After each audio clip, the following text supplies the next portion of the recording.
Hey everybody, welcome and happy Wednesday. Wednesdays on the flip side is review day. I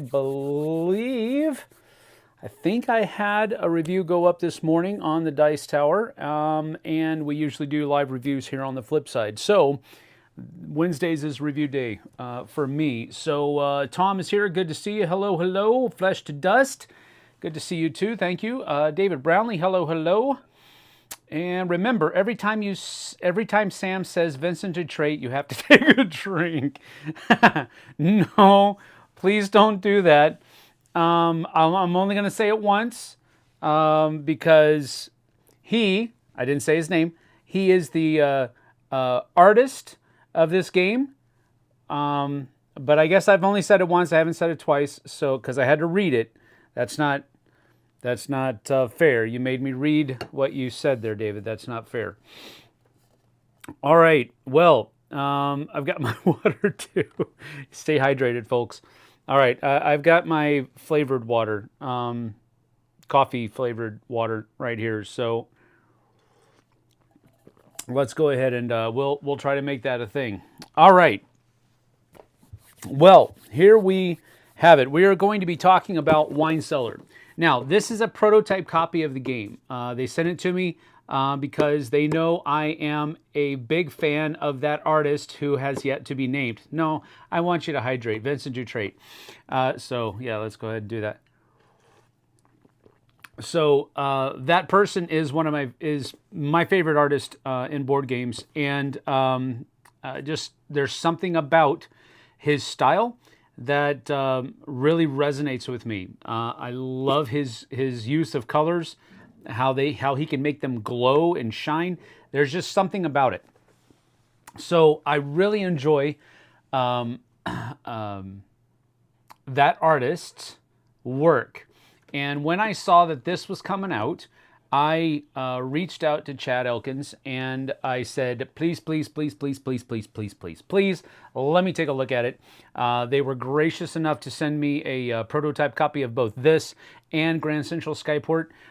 So we've played them both on the channel so far, and I still need to get Grand Central Skyport played a few more times before I can review it. But I've played this a lot, and I think I'm ready to review it. So that's what we're doing today. Now, this is a prototype of a game that's going to be released in 2025. So we're really ahead of the curve here.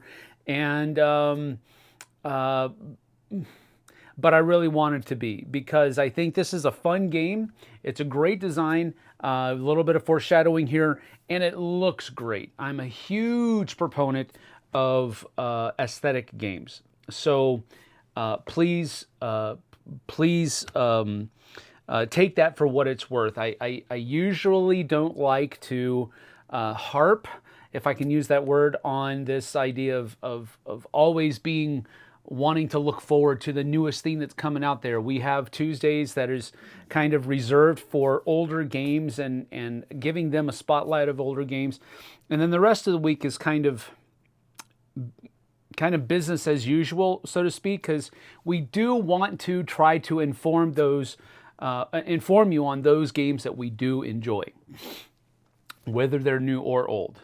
And if we can kind of give you some guidance towards some of the games that we've really enjoyed that haven't come out yet, you'll know when you see them, what we think about them. And you'll know whether or not, probably at least a little bit better, whether or not you're going to want to pick it up. So, just on the front end, this is going to be one that I'm going to recommend. Long and the short of it, but let's go ahead and get down to the table. Whoa! Andrew Styles is here. Got to meet Andrew at Origins, and that was a very cool thing. I didn't recognize him at first, and then I saw his badge. I'm so glad we have to wear badges at conventions because it really helps sometimes pop out. And so it was a very great pleasure to meet you, Andrew, and super looking forward to those other things that we talked about, Sam. Yes. Anyway, we talked about how he must have been like, you know, born with a silver spoon in his mouth. That's not what we actually said, but that was the idea. He must have been blessed by the stars to get his first design with Vincent Dutrait artwork. And then he said, and my second design. And I'm like, no. So it was pretty fun. It was pretty fun. They do help a lot. The pleasure was mine. Absolutely. Thank you, Andrew. I appreciate that. Love winemaking collecting as a theme. Well, that's another thing. I'm pretty sure Andrew is somewhat of a sommelier himself. I don't even know if I'm pronouncing that correctly. Probably not. If you talk to anybody, you pretty much know that they'll tell you I don't pronounce things correctly most of the time. Sommelier. I don't know. I have no idea how to pronounce it. But it means that you are a wine curator, I think, for a wine cellar. And that's what the players are in this game. And I'm pretty sure Andrew is somewhat of a sommelier himself. So, yep, you did. I mispronounced it. Of course I did. Just what I do. Anyway, that's what you do in this game. You are curating a client's wine cellar. And you're going to do so in such a way that they're looking for certain kinds of wines, whether they are red wines, white wines, sparkling wines, rose wines, and I believe those are the 4. Could be missing them. We'll find out in a minute. Did I miss one? Let me see. Rose, red, white, sparkling. I think those are the 4. Anyway, that's what you're trying to do. You're trying to populate a client's wine cellar with the kinds of wines that they want and from the certain country that they want. And those are told to you by certain client cards that you're dealt 2 of, and you choose one to keep. And then you have at it. So what do we actually do? As a wine drinker, I agree with Robert Harris. Viticulture is one of our old favorites, and Vinhos is our new to us go-to for the theme. This one is interesting to fill the lighter side. Exactly. Well, let's go ahead and get down to the table, and we will take a look at and see what's going on. All right, so first of all, the number of cards that you're going to use for a game is dependent upon the number of players in the deck. So the rule book will actually tell you which numbers to use, and that corresponds to the number that's up here in the upper corner of the card. So for 3 players, we have cards numbered 1 through 27 that are dealt out among us. When you, after you have done that, I already mentioned earlier, you're going to deal out 2 client cards, and they'll be able to pick which one. Going over the client cards real quick, just to show you an idea of what they are.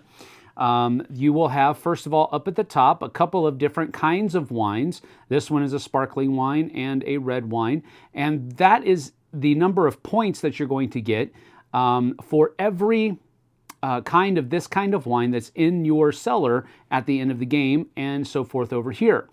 Down here, it tells you, dependent upon what the player count for the game is, what country your client is looking for. So if you're playing with 7 through 8 characters, that is, goodness gracious, my eyes, made in Cyprus. So you're looking for wines that are made in Cyprus in a 7 to 8 player game. In a 5 to 6 player game, you're looking for German wines. In a 3 to 8 player game, 3 to 4 player game, you're looking for Austrian.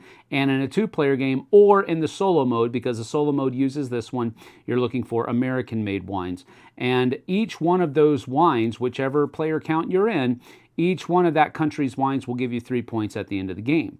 So that's one of the ways that you're going to score points in the game, is by drafting, if we can use it that way, drafting the kinds of wines that your client is looking for.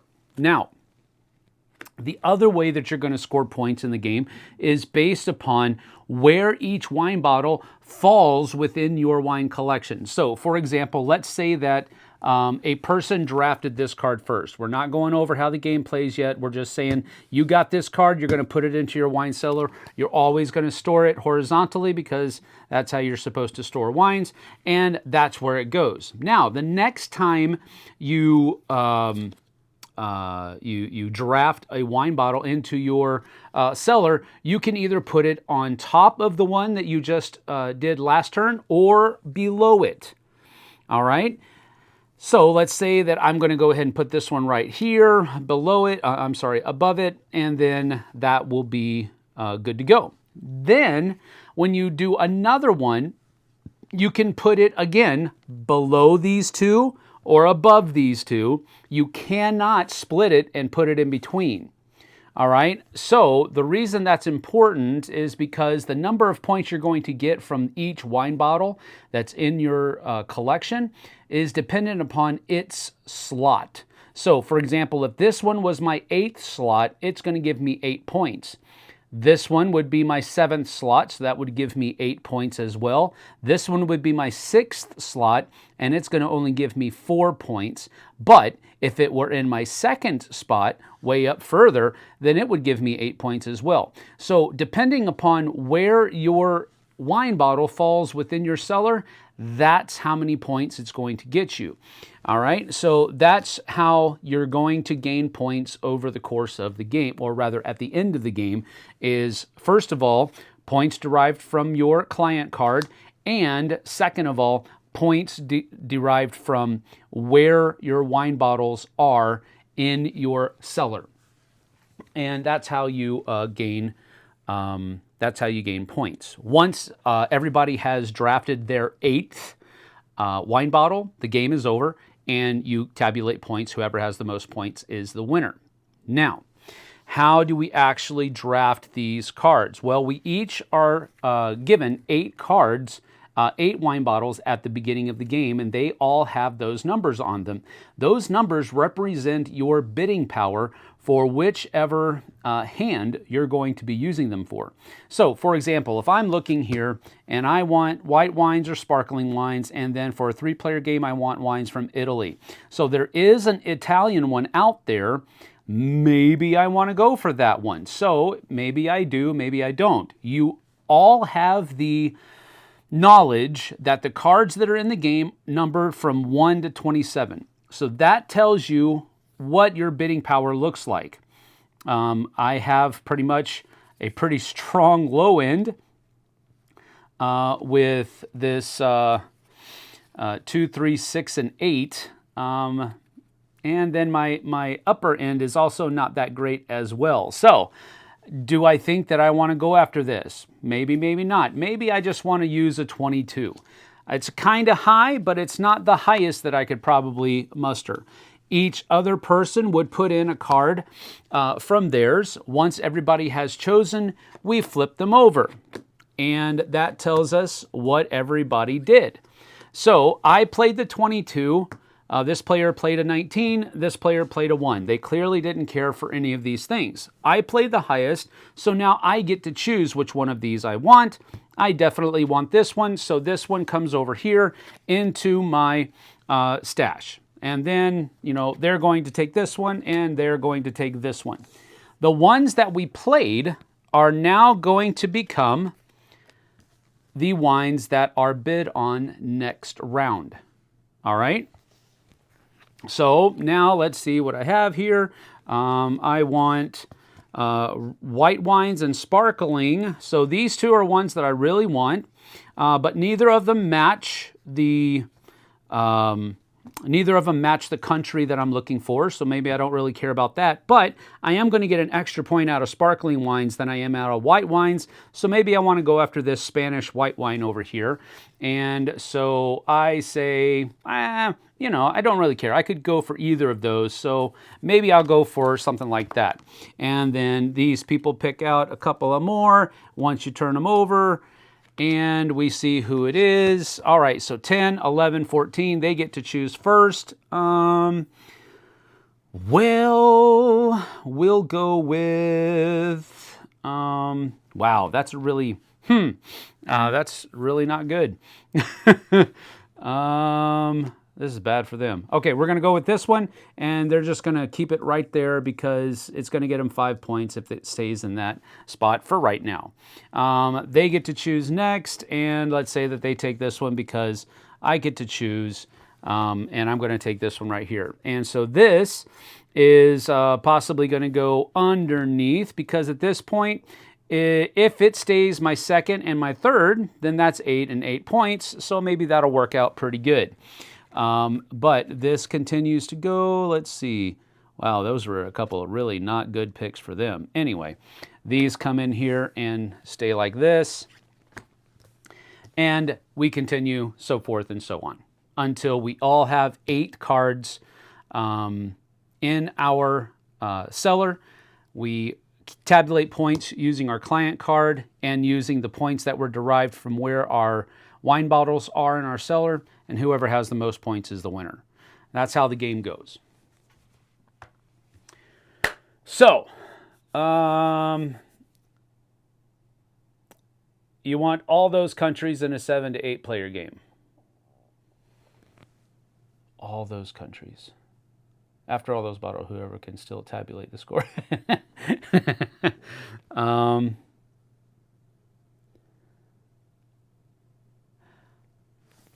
Okay, you just said that, and that's interesting because I didn't catch that from the rule book, brother. Let's see.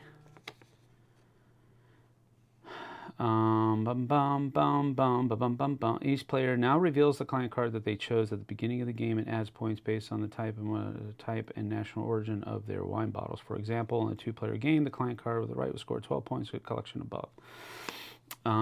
So 1 times 3 for the collection above. So in a 2-player game, French. There's only 1 French in the example. Huh. Okay. Did I just misunderstand you? All 4 listed. Yeah, okay. That's probably just, I apologize, Andrew. Didn't mean to say that wrongly, but yeah, from the example that's in the book here, and I know this is prototype, so it might be changing. So I get that, but I'm just going off of what I had available to me. So I apologize for that. But, so the designer said that in a 7 to 8 player game, you're going for all 4 of these country types, not just the one that's listed on the 7 to 8 player game. We are going to fix that in the rulebook. Yep, okay, no worries. Understood, man. It's a work in progress. I totally get it. I just wanted to make sure that after playing it as many times as I haven't been teaching it wrong to everybody, but and it was just my fault. So Chris Vincent says, I backed this game and I'm looking forward to receiving my copy. I enjoy the ease of teach, the theme, the player count range, artwork, and simultaneous gameplay. Very cool. Vanessa's here. Hello, hello. Good to see you. David Brownlee says, after all those bottles, whoever can still, I already read that one and made me laugh earlier.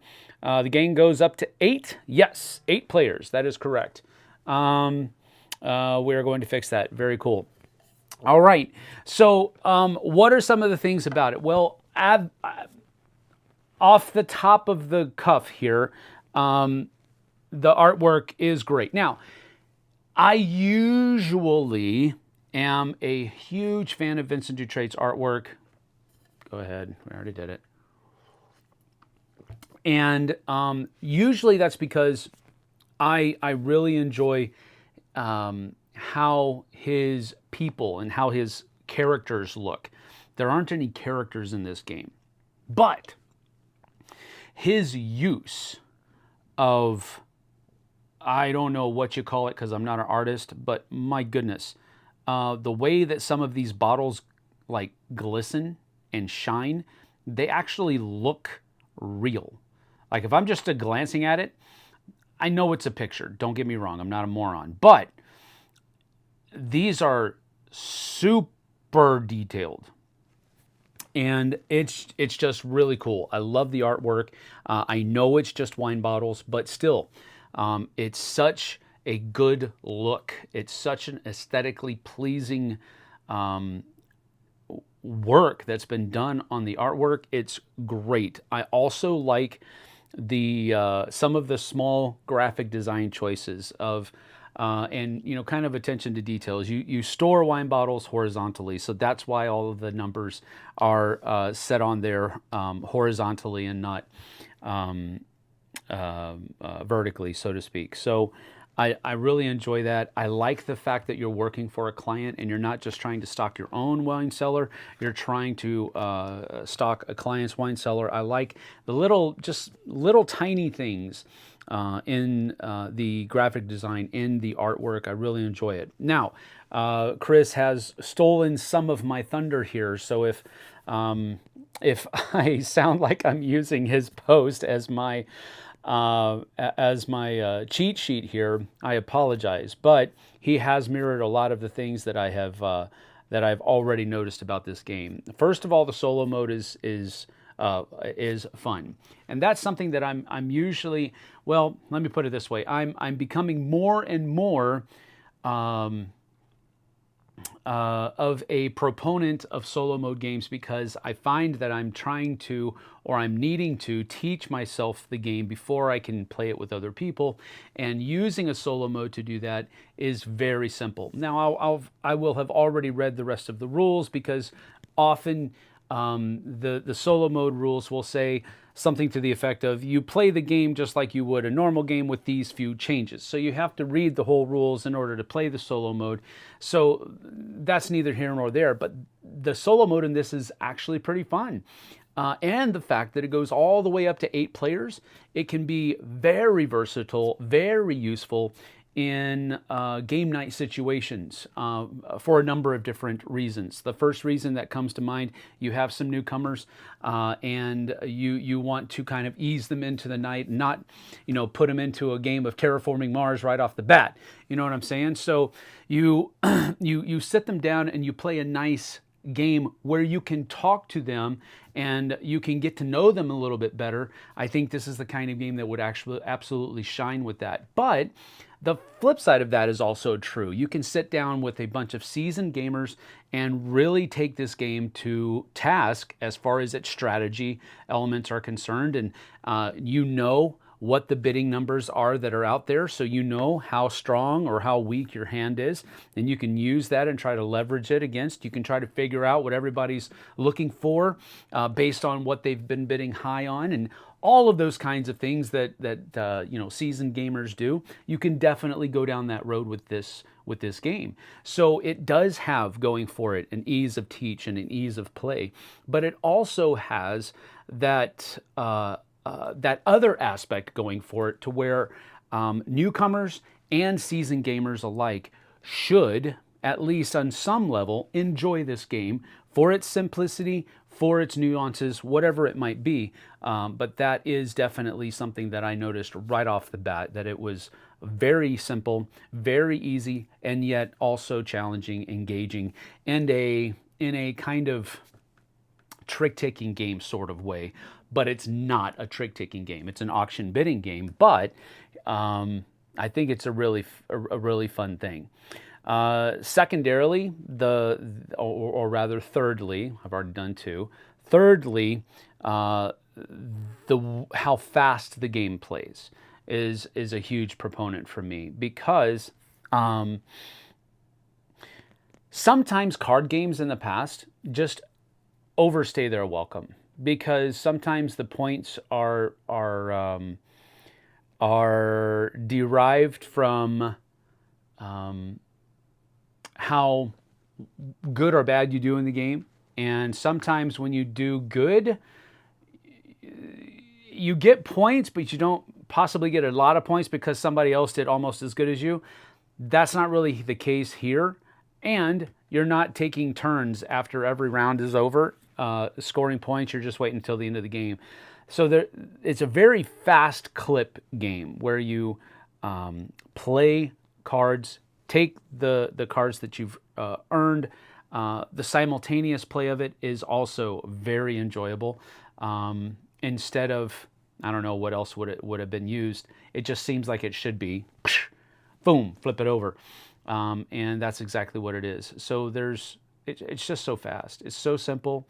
And I think it does have an inviting theme. There are a lot of budding wine connoisseurs that are out there, and a game like this and how good it looks will just automatically appeal to them.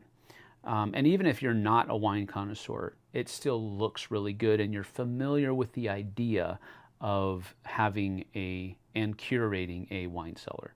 So I think it was a great theme to use on some pretty versatile mechanisms. Let's see here. All 4 listed. Detroit fanboy. Yes, I know, Vanessa. That's how it is. Huge fan of Vincent as well. He was my first choice. I'm deeply thankful to Chad and 25th Century for making it happen. Chad and 25th Century, they're awesome people. You used to hate solo games. I know. Well, okay, stop. Time out. I didn't ever hate solo games. I'm still not. I'm not that kind of person that desires to play solo games all the time. But in my current situation, it's useful for me to play the games solo, teach myself how to play the game, be familiar with how the game flows and ebbs and all that kind of stuff before I teach it to somebody else. It increases my confidence in teaching games as well, because I have seen how it played out, which helps me understand how a multiplayer game could play out with minor differences. So I never really hated solo games. I just didn't have to play games solo. Now I kind of do, because it's useful for me to do so. So I get it. The treachery of Detroit. I have no idea what you just wrote. Sam, a reformed solo gamer. That is very insightful. The original prototype was a trick-taking game. It evolved into an auction game. That's awesome. That's kind of strange. I didn't know that. And it does kind of have that feel where you are playing a trick, but it's auctioning. So that's interesting. That's really funny.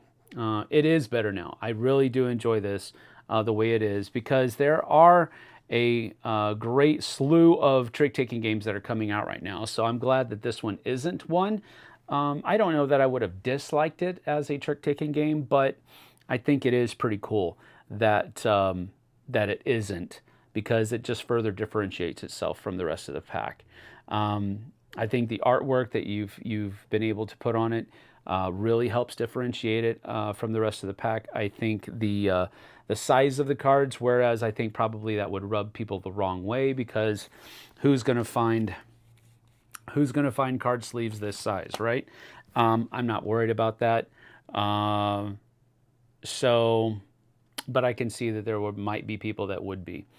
As far as another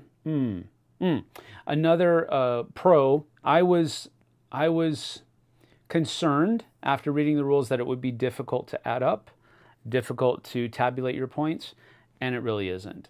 I still have to use a calculator, because if you say a number and I have a number in my head, the number that you say kicks the number in my head's butt, and I can't remember it anymore. So I have to use a calculator. I'm just not that good with numbers. But that's not to say that it's difficult. It's just to say that I have trouble remembering numbers as I'm tabulating them. It's easy to count up your points. It does not take very long at all. You simply have to go in a diagonal number, 1, 2, 3, 4, 5, 6, 7, 8, add all those up, get your client card out, add these up, add that up, and then put it all together, and you've got your total. It sounds like a lot, but it really isn't. It is a pro for the game for me. The only thing I think that I would mention as a con would be to possibly have, and again, Andrew, I know you're here, but maybe this is a development type thing or whatever. It seems like a lot of these client cards have the same point totals on them, which, at least in my opinion, in bigger games, actually fostered a lot of ties. And I didn't find a tiebreaker in the rule book. Which, again, that might be coming. This is a prototype. I get it. But that would, right now, that's really my only con, is that I've had a number of different games end in ties, and there's no tiebreaker for it. There have been, when I was playing it with the Love Thy Nerd guys at Origins back in our Airbnb, they looked online and they found that some people had been saying whoever has the highest number wine bottle in their cellar is the winner. And we were talking about it. Maybe it could be adding up the numbers, the bidding numbers for all of the wine bottles in your cellar, and whoever has that seems like too much though. So those are just, that's my only con. It's just that we did have a lot of ties, and there was no tiebreaker in the prototype rulebook. So take that for what it's worth. Yeah. David Brownlee says, oh, the treachery of images. Oh, okay, I will. I can imagine using this in charcuterie to ambush your non-gamer friends. You know, Jessie has already said she wants to do that. She wants to have like a game night with some of her friends, have charcuterie, and then play charcuterie, the board game, and then play Wine Cellar. She has already said she said that would be an awesome thing to do. So that is it. We can always learn from criticism. Yeah, we are still tweaking tiny things in the rules and fixing the misunderstandings. Thank you, Andrew. I appreciate that, buddy. Cheese and wine, a perfect combination. All right. So that is about that for my thoughts on Wine Cellar. I have really enjoyed this game. Sadly, now I think I have to call Chad and or at least text him and see what he wants me to do with it. He might want me to send it to another content creator or something to that effect. So I'm sadly going to have to give up this copy of it. I think maybe, I don't know what their plan is, but I did back Wine Cellar. I backed all 4 on their most recent Kickstarter, so I do have my own copy coming when those deliver. And if you have the opportunity to, I would recommend that you give a serious look to Wine Cellar and the other games that are on that Kickstarter that 25th Century Games just ran. So right here on the Dice Tower, no, not on the Dice Tower. I'm sorry. Right here on the Flipside, I'm giving 2 huge thumbs up because I really did enjoy this game. I think it has a lot of diversity, and I think it has a lot of usability in the kinds of game nights that we run. Artwork is great, and I've always said games that look good are more fun to play. So with that having been said, we're going to answer some of these things that might be here still. Great minds think alike. The Kickstarter still has late pledges open. Thank you, Andrew. So you can still get in on it if you want. Yes. Added Wine Cellar to my list. Thank you, Flesh for Dust. Pedro is here. Careerist Box. Wine Cellar looks amazing. It absolutely does, Pedro. Thank you so much for being here. Who did the art? Vincent Dutrait. Cheers. Thanks, David. You just wanted another drink of water. You need to hydrate, David. That's what you need to do, buddy. All right. Well, I'm going to get on out of here. I want to thank Andrew for being here. Would Donut Shop go well with Wine Cellar also? Actually, yeah. They're both very entry-level type games that are very fun in their own rights. So I don't know about eating donuts with wine. That might not be a good idea health-wise, but the 2 games I think would go very well together, especially if you're going to be in a situation where my goodness, Strider, will you be quiet? You be quiet. Especially if you're going to be in a situation where you have a lot of new players. I think Donut Shop and Wine Cellar will both be great. Now, it's probably much more of an answer than you were expecting. You were probably just making a joke. But I never like to say anything else. Think anything else. Nope, I need to pee. Al Hernandez, the tiebreaker. Tied players chug a glass of wine. The first one done wins. All right, you could have a food-themed gaming day. That is absolutely correct. Wine does not pair with donuts. How do you know? No, don't answer that, David. I don't want to know how you know that. We're out of here. Thank you. Thank you, Andrew, for being here. Thank you, everybody else, for being here as well.